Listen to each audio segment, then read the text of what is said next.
Every day, thousands of Comcast engineers and technologists, like Kunle, put people at the heart of everything they create. In the average household, there are dozens of connected devices. Here in the Comcast family, we're building an integrated in-home Wi-Fi solution for millions of families like my own. It brings people together in meaningful ways. Kunle and his team are building a Wi-Fi experience that connects 1 billion devices every year. Learn more about how Comcast is redefining the future of connectivity at comcastcorporation.com/Wi-Fi.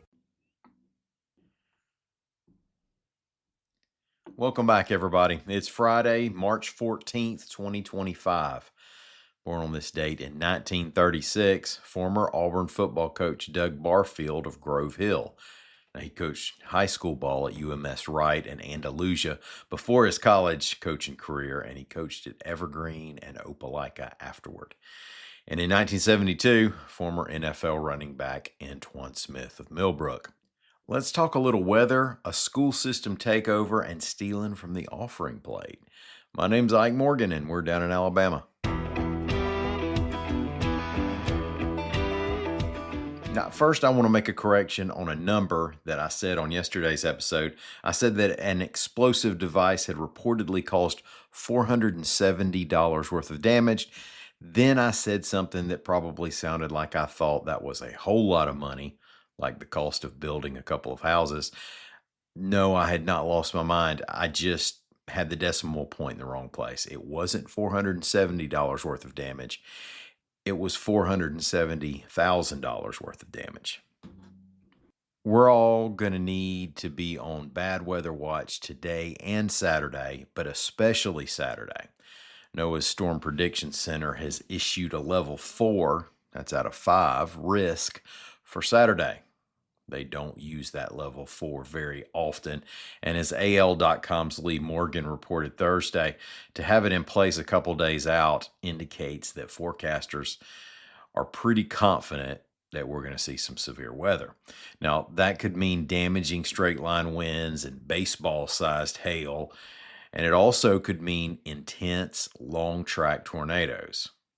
The area in the most recent level 4 risk zone, as of our deadline, included eastern Louisiana through most of Mississippi, nearly all of Alabama, and the western half of the Florida Panhandle. Supercells are expected to form in the morning and spread northeastward.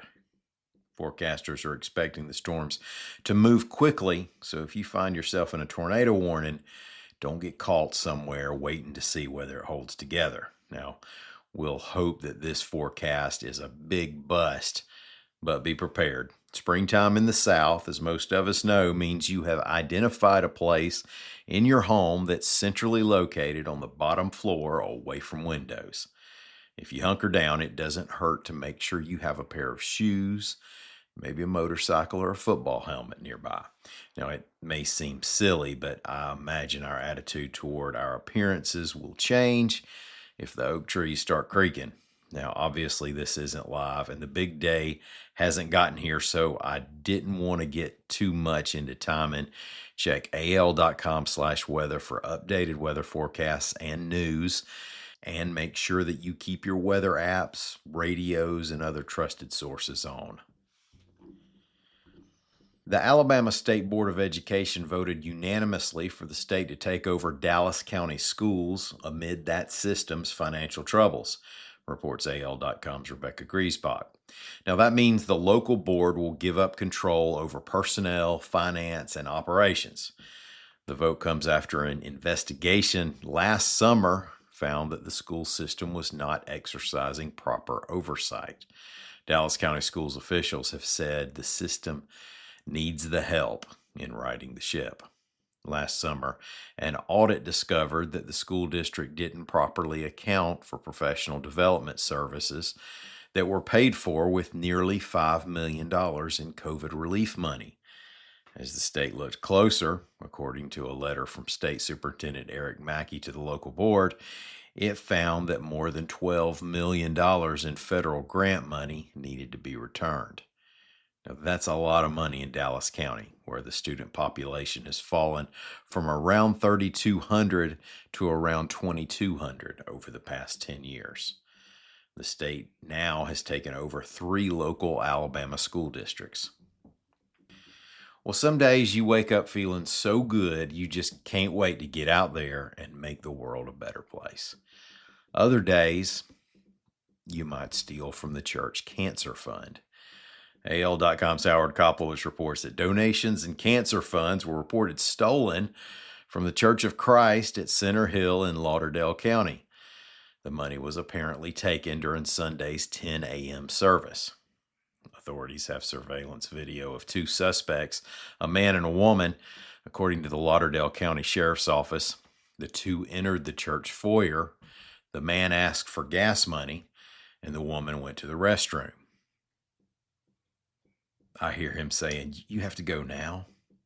Anyway, the sheriff's office said they were asked to stay at the church until the service was over, but they left in an older model blue Nissan pickup with damage on the passenger side. And then, after the service, it was discovered that money was missing. And you're tempting fate with that one. Thanks, everybody, for listening to us. Be safe. Have a great weekend. We'll see you back here bright and early Monday morning. Until then, y'all come on and see us anytime you want to on the internet at al.com.